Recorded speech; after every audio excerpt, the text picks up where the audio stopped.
الحمد لله نحمده ونستعينه ونستغفره ونؤمن به ونتوكل عليه ونعوذ بالله من شرور أنفسنا ومن سيئات أعمالنا من يهده الله فلا مضل له ومن يضلله فلا هادي له ونشهد أن لا إله إلا الله وحده لا شريك له ونشهد أن سيدنا ومولانا محمدا عبده ورسوله أما بعد فأعوذ بالله من الشيطان الرجيم بسم الله الرحمن الرحيم ولا تقف ما ليس لك به علم إن السمع والبصر والفؤاد كل أولئك كان عنه مسؤولا صدق الله العظيم. وقال النبي صلى الله عليه وسلم من كان يؤمن بالله واليوم الآخر فليقل خيرا أو ليصمت أو كما قال عليه الصلاة والسلام. میرے واجب الاحترام بزرگوں اور بھائیوں، اسلام کے غیور فرزندوں اور عزیز نوجوان دوستوں، اللہ تعالیٰ نے احسان فرمایا کہ ایمان کی دولت سے نوازا اور نبی پاک علیہ السلام کی امت میں پیدا فرمایا. اس بات کا ہمیشہ شکر بھی ادا کرنا چاہیے اور ایمان کی حفاظت کی فکر بھی کرنی چاہیے. اللہ ہم سب کو اپنے ایمان کی فکر کی توفیق نصیب فرما. اللہ تعالیٰ نے نبی پاک علیہ السلام کو ہماری ہدایت کے لیے بھیجا. نبی پاک علیہ السلام نے ہم سب کی قدم قدم پر رہنمائی کی.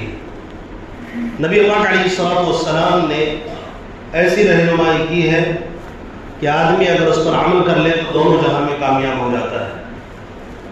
یعنی آقا صلی اللہ علیہ وسلم نے زندگی کا کوئی ایسا شعبہ نہیں چھوڑا، زندگی کا کوئی حصہ ایسا نہیں چھوڑا جس میں ہماری اور آپ کی رہنمائی نہ کی. اسی لیے اللہ تعالیٰ نے باقاعدہ ہمیں پابند بنایا کہ ہم نبی پاک علیہ السلام کی زندگی کو نمونہ بنائیں. اپنی اطاعت کے ساتھ رسول کی اطاعت کا بھی حکم دیا. جب تک ہم ان باتوں پر عمل کرتے رہتے ہیں، قرآن پر اور احادیث پر، تب تک ہم صحیح سالم رہتے ہیں. جب ان باتوں پر ہم دھیان دینا چھوڑ دیتے ہیں، توجہ چھوڑ دیتے ہیں، تو ہم نقصان میں پڑتے ہیں، گھاٹے میں پڑتے ہیں. اور پھر بجائے یہ کہ ہم قرآن سے رجوع کریں، احادیث رسول سے رجوع کریں، ہم ادھر ادھر کی باتوں میں پڑ جاتے ہیں اور جس کا کوئی نتیجہ نہیں نکلتا. اور پھر نتیجہ یہ ہوتا ہے کہ ہم اسی پریشانی کے اندر مبتلا ہو کر زندگی گزارتے اور مر جاتے ہیں. لیکن جن لوگوں کو اللہ تعالیٰ نے توفیق دی ہے، وہ جہاں بھی مشکلات میں پھنستے ہیں تو وہ اللہ کے قرآن کو پڑھتے ہیں، رسول اللہ صلی اللہ علیہ وسلم کی احادیث کو پڑھ کر اپنی زندگی کو ہدایت پر چلاتے ہیں، اپنی زندگی میں مشکلات کا سامنا کرتے ہیں، اپنی زندگی میں مشکلات کو حل کرنے کی کوشش کرتے ہیں. لیکن ان کے سامنے آئیڈیل قرآن اور حدیث سے بڑھ کر کچھ نہیں ہوتا. وہ یہ سمجھتے ہیں کہ یہی آخری ہے، یہی ہمارے لیے ہدایت کا ذریعہ ہے، اس کے علاوہ کسی اور طرف دیکھنا یہ ہمارے لیے گمراہی کا اور مزید مشکلات کا حصہ بن سکتا ہے. اسی لیے ہمیں چاہیے کہ نبی پاک علیہ السلام کی ایک بات کو ہر میدان میں سامنے لائیں، ہر مشکلات میں، ہر پریشانی میں، یہاں تک کہ ہر خوشی اور غم میں نبی پاک علیہ السلام کی ایک بات کو اپنانے کی فکر کریں. جن لوگوں نے اپنایا اس میں صحابہ کرام سب سے اول نمبر پر آتے ہیں. اسی لیے اللہ تعالیٰ نے ان کی رضامندی کا پروانہ بھی نازل کر دیا. آج پوری دنیا میں مسلمان صحابہ کے جیسے ارادے رکھتے ہیں کہ صحابہ کرام رضوان اللہ علیہم اجمعین کے نقش قدم پر چلیں گے تو ہمیں کامیابی ملے گی. یہ عمل کا نتیجہ تھا. صحابہ کے بعد تابعین نے، تبع تابعین نے، اولیاء کرام نے، اور اس کے بعد تمام امت مسلمہ جو نبی پاک علیہ السلام کی زندگی کو اہمیت دیتے ہیں، وہ تمام لوگ کامیاب ہوتے چلے گئے. جہاں نبی پاک علیہ السلام نے فسادات سے بچنے کے لیے، مشکلات سے بچنے کے لیے بہت ساری تنبیہات ہمیں فرمائی ہے کہ دیکھو اگر اس طرح کرو گے تو تم مشکل میں پھنسو گے، لہذا اس مشکل سے نکلنے کا راستہ یہ ہے. ہمارے درمیان بہت سارے فسادات، فتنے اور مشکلات اترتے رہتے ہیں، لیکن اس فتنوں کو بڑھانے میں یا فتنے کو ایجاد کرنے میں جہاں اور بھی وجہ ہو سکتی ہے، ایک بڑی وجہ یہ ہے کہ ہماری زبان کنٹرول میں نہیں رہتی۔ ہماری زبان جب تک کنٹرول میں رہتی ہے تو بہت سارے فسادات سے ہم محفوظ رہتے ہیں، بہت سارے فتنے سے ہم محفوظ رہتے ہیں، بہت سارے جھگڑے اور اختلافات سے بچے رہتے ہیں۔ اور جب زبان بے قابو ہو جاتی ہے اور انسان کا دماغ گھوم جاتا ہے، انسان کی جو کھوپڑی ہے وہ گھومنے لگتی ہے، تو پھر طرح طرح کی باتیں زبان سے آدمی نکالتا ہے، اور اس کا نتیجہ ہمیں یہ بتانے کی ضرورت نہیں ہے دلائل کی روشنی میں اس کا نتیجہ کیا ہوتا ہے۔ جتنے بھی فتنے اور فساد اور جتنے بھی مشکلات اور جھگڑے اختلافات ہوتے، اس میں اگر دیکھا جائے تو بنیادی حیثیت اس زبان کی ہے۔ تو نبی پاک علیہ الصلوۃ والسلام نے ایک طرح سے نہیں، کئی طرح سے ہمیں سمجھانے کی کوشش کی ہے کہ زبان پر قابو رکھو۔ زبان پر قابو نہ رکھنے کا نتیجہ اگر میں مثال کے طور پر آپ کو بتاؤں تو ایک بڑا مثال یہ ہے کہ آدمی جب شادی کرتا ہے اس لیے کرتا ہے تاکہ محبت کے ساتھ زندگی گزار سکے، لیکن بعد میں چل کر جو طلاق کے واقعات پیش آتے ہیں، رشتے ٹوٹنے کے پیش آتے ہیں، آپ دارالقضاء میں چلے جائیں، آپ کو زیادہ تر وہ کیس ملیں گے کہ ہم نے اپنی بیوی کو 3 طلاق دے دیا ہے، لہٰذا آپ ہمیں بتائیے کہ اب اس کو ہم کیا کر سکتے ہیں۔ تو یہ جو 3 طلاق اس نے دیا ہے، جہاں ایک طرف ہم سمجھتے ہیں کہ اس کی نادانی کا نتیجہ ہے، دوسری طرف یہ ہے کہ وہ اس کا دماغ گھوما اور اس پر وہ کنٹرول نہیں کر پایا، اور پھر زبان پر بھی کنٹرول نہ رہا، سنجیدگی اس کے اندر نہ تھی، زبان پر تالا لگانا چاہیے تھا کہ میں کیا بولنے والا ہوں، اس زبان سے اس نے دھڑا دھڑ 3 طلاقیں دے دی۔ ایک طلاق دینے میں آدمی نہیں پھنستا ہے، 2 طلاق دینے میں نہیں پھنستا، اس سے نکلنے کا راستہ ہے۔ یہ پھنسا ہی جب ہے جب اس نے اپنی زبان کو تالا نہیں لگایا۔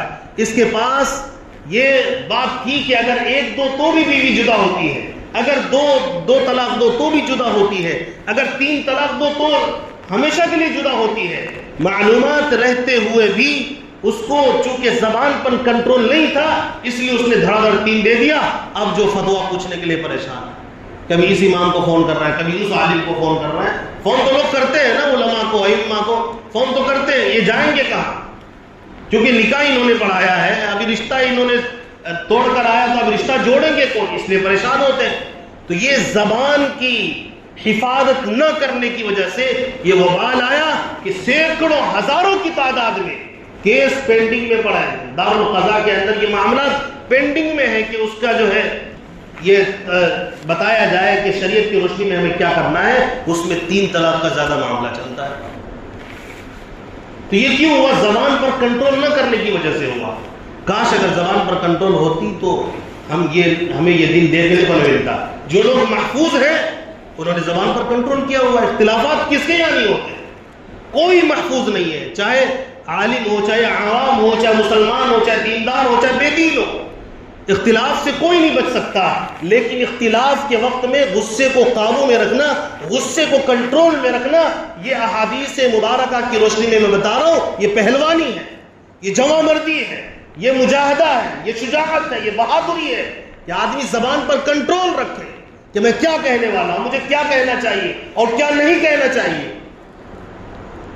بہترین ہنستا کھیلتا گھر اجڑ جاتا ہے، اور پھر یہ معمولی 2 آدمی سے یہ رشتہ ٹوٹتا ہے، پھر خاندان کے خاندان اجڑتے چلے جاتے ہیں، اور پوری زندگی کے لیے ہمیشہ کی دشمنی مول لے کر آدمی دنیا سے رخصت ہوتا ہے۔ میں نے تو آپ کو ایک مثال دی، یہ عام فہم مثال ہے، لوگ عام طور پر سمجھ جائیں کہ یہ نتیجہ کیا ہوا، یہ زبان پر کنٹرول کرنے کا نتیجہ ہوا۔ اس لیے نبی پاک علیہ الصلوۃ والسلام نے ایک حدیث میں فرمایا کہ اے لوگوں یاد رکھنا، یہ زبان تمہارے لیے ایک ترجمان کی حیثیت رکھتا ہے۔ اس لیے جسم کے سارے اعضاء روزانہ جب بھی صبح ہوتی ہے، ہر صبح کو زبان کے آگے سارے اعضاء ہاتھ جوڑ کر کھڑے ہو جاتے ہیں کہ اے زبان، اگر تو ٹھیک رہی اور اس کو کہا جاتا ہے، سارے جسم کھڑے ہو کر کہتے ہیں یہ پیارے نبی پاک علیہ الصلوۃ والسلام نے ہمیں بتایا، یہ کوئی میں ایک دم کوئی دوسری بات اور کسی اور کی بات، عقل مندی کی بات نہیں کر رہا ہوں، پیارے نبی پاک علیہ الصلوۃ والسلام نے بتایا۔ وہ زبان سے سارے جسم کے اعضاء کہتے ہیں اتق اللہ، اے زبان اللہ سے ڈرتے رہنا۔ ہر صبح کو یہ جسم سارے کھڑے ہو کر زبان کے آگے التجا کرتے ہیں، اے زبان تو قابو میں رہنا، اللہ سے ڈرتے رہنا، اگر تو سیدھی رہی تو ہمارے جسم صحیح سالم ہوں گے، اگر تو بگڑ گئی، تو ٹیڑھی ہو گئی تو ہماری زبان پر، ہمارے جسم پر اس کا اثر پڑے گا، اور اثر پڑتا ہے۔ زبان آدمی جب زیادہ چلاتا ہے تو پھر ہاتھا پائی کی نوبت آتی ہے، آتی کی نہیں آتی، ایک دوسرے کو پھر مارنے پیٹنے لگتے ہیں۔ تو یہ زبان کی وجہ سے آدمی آج یہاں تک کہ اس سے بڑھ کر زبان جو ہے آدمی کو جھگڑا اختلاف سے لے کر قتل تک پہنچا دیتا ہے۔ اب دیکھیں قرآن و حدیث میں اللہ تعالیٰ نے زبان کو کنٹرول کرنے کے لیے کہ زبان سے جو برائیاں ہو سکتی تھی اس برائی کو کتنا بڑا کر کے بتایا، آپ تصور نہیں کر سکتے۔ ایک ایک گناہ زبان سے، ایسے گناہ یہاں تک کہ زنا سے بھی زیادہ سخت کچھ گناہ ایسے اس کو کہا گیا۔ مثال کے طور پر یہ وہ زبان ہے جسے آدمی کسی کی پیٹھ پیچھے برائی کر کے گندا کرتا ہے۔ نبی پاک علیہ الصلوۃ والسلام نے فرمایا الغیبۃ اشد من الزنا، یہ زبان سے جو تو نے کسی کے خلاف بولا ہے یاد رکھنا کہ یہ زنا سے بھی زیادہ سخت ہے۔ اس لیے اگر کسی کے پیچھے کچھ بولتے ہیں تو سوچ سمجھ کر بولے، یہ تو غیبت ایک گناہ ہے زبان کا۔ اسی طرح اسی زبان سے آدمی چغل خوری بھی کرتا ہے، اسی زبان سے آدمی جھوٹ بھی بولتا ہے۔ تو اللہ تعالیٰ نے قرآن مقدس میں جا بجا آدمی کو ڈرایا کہ زبان سے جھوٹ نہ بولا کرو، ورنہ یاد رکھنا جھوٹ بولنے والوں پر اللہ کی لعنت برستی ہے۔ لعنت اللہ علی الکاذبین، یہ قرآن مقدس کی آیت ہے۔ اللہ تعالیٰ نے فرمایا جھوٹوں پر اللہ کی لعنت ہے، لہذا جھوٹ سے بچنا۔ اسی طرح یہی وہ زبان ہے جس سے آدمی وعدہ کر کے وعدہ خلافی کرتا ہے، یہی وہ زبان ہے جس سے آدمی منافقت کرتا ہے، سامنے کچھ بولے گا پیچھے کچھ بولے گا، یہاں کچھ بولے گا آگے کچھ بولے گا، کسی مجمع میں کچھ بولے گا کسی مجمع میں کچھ بولے گا۔ یہ زبان کی منافقت ہے۔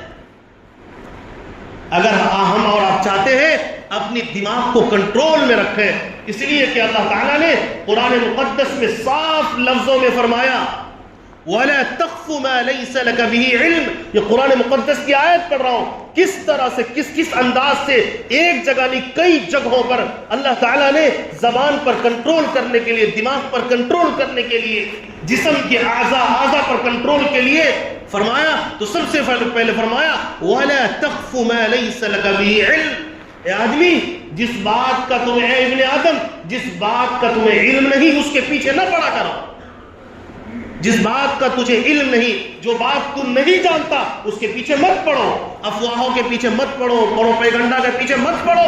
لیکن ہم نے دیکھا دھڑا دھڑ لوگ پروپیگنڈا کو لے کر اڑ جاتے ہیں، افواہوں کو لے کر اڑ جاتے ہیں تاکہ کسی کو ذلیل کیا جائے اس کے ذریعے سے، تاکہ ایک ہنگامہ کھڑا کیا جائے۔ پروپیگنڈا اور افواہیں یہ عام ہو گئی، بطور خاص سوشل میڈیا پر افواہوں کے اس قدر بازار گرم ہے، اللہ معاف کرے۔ ایسے مجرمین کچھ پیدا ہو گئے جو احادیث کا نام لے کر گھڑی ہوئی باتوں کو شیئر کرتے ہیں کہ حدیث میں ایسا آیا، حدیث میں ایسا آیا، نعوذ باللہ من ذلک، اللہ بچائے۔ پیارے نبی کی طرف ایسی باتوں کو منسوب کرتے ہیں جو نبی پاک علیہ الصلوۃ والسلام نے اپنی زبان سے نہیں نکالا۔ تو یہ زبان ہے، زبان جس کی وجہ سے آدمی جو ہے مبتلا ہوتا ہے گناہوں میں۔ اسی لیے اللہ تعالیٰ نے کہا وَلَا تَقْفُ مَا لَيْسَ لَكَ بِهِ عِلْمٍ، اور آگے فرمایا إِنَّ السَّمْعَ وَالْبَصَرَ وَالْفُؤَادَ كُلُّ أُولَئِكَ كَانَ عَنْهُ مَسْئُولًا، یاد رکھنا تمہارے کان کے بارے میں بھی، اور یاد رکھنا تمہارے آنکھ کے بارے میں بھی، اور تم یاد رکھنا تمہارے دل کے بارے میں بھی اللہ تعالیٰ کل قیامت کے دن پوچھے گا۔ سوال ہوگا کان کہاں استعمال کیا تھا، سوال ہوگا آنکھ کہاں استعمال کیا تھا، سوال ہوگا دل کہاں استعمال کیا تھا۔ اس میں سب سے پہلے نمبر پر اللہ تعالیٰ نے یہاں بھی کہا کہ زبان کو کنٹرول میں رکھو۔ میں اگر اس کے فسادات کی تفصیلات میں جاؤں گا تو وقت ختم ہو جائے گا۔ میں چاہتا ہوں کہ قرآن مقدس کی کچھ اور آیات اور ترجمے آپ کے سامنے آ جائے، احادیث کچھ آ جائے جس سے آپ کو اندازہ ہو قرآن نے کیا پیغام دیا ہے زبان پر کنٹرول کے متعلق؟ ایک جگہ اللہ تعالیٰ نے صاف لفظوں میں اعلان کیا اور فرمایا یا ایھا الذین آمنوا اتقوا اللہ وقولوا قولا سدیدا، اے ایمان والو اللہ سے ڈرو اور سچی بات کرو، سیدھی بات کرو، لاگ لپیٹ کی بات نہ کرو، سیدھی اور صاف اور سچی بات کرو۔ اور اللہ نے اعلان کیا یا ایھا الذین آمنوا اتقوا اللہ وکونوا مع الصادقین، اے لوگوں اللہ سے ڈرو اور سچوں کے ساتھ ہو جاؤ۔ یہ زبان پر کنٹرول کرنے کے لیے آیات ہے۔ جب بھی کوئی معاملہ پیش آ جائے، ہر ایک کے ساتھ آتا ہے، اور یہ کوئی فطری چیز ہے، ایسا نہیں کہ صرف آپ کے ساتھ ہوا اور آپ تیش میں آ کر کچھ بھی بولنے چلے گئے، گالی پر گالی کی بوچھار کر دی، غیبت چغل خوری وعدہ خلافی اور پتہ نہیں کیا کیا آپ کرنے لگے فٹافٹ اسپیڈ میں۔ زبان کو لگام دینے کی ضرورت ہے۔ کوئی بھی معاملہ پیش آ جائے پہلے سوچیے سمجھیے۔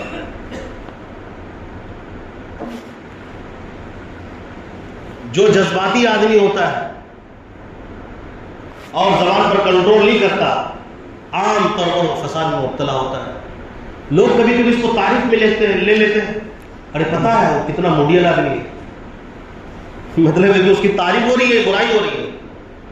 بھائی اس کا دماغ خراب ہے، وہ جذباتی ہے، وہ کنٹرول میں نہیں رہتا، ایسے اچھے آدمی کی علامت نہیں ہے۔ آپ یہ بات کریں یہ آدمی سنجیدہ ہے، یہ بات ہوتی ہے تعریف کی، یہ بات نہیں کتنا موڈیل آدمی ہے۔ موڈیل تو کچھ بھی کر سکتا ہے، وہ فساد کر سکتا ہے، فتنہ کر سکتا ہے، اچھائی کی توقع موڈیل آدمی سے نہیں ہوتی ہے۔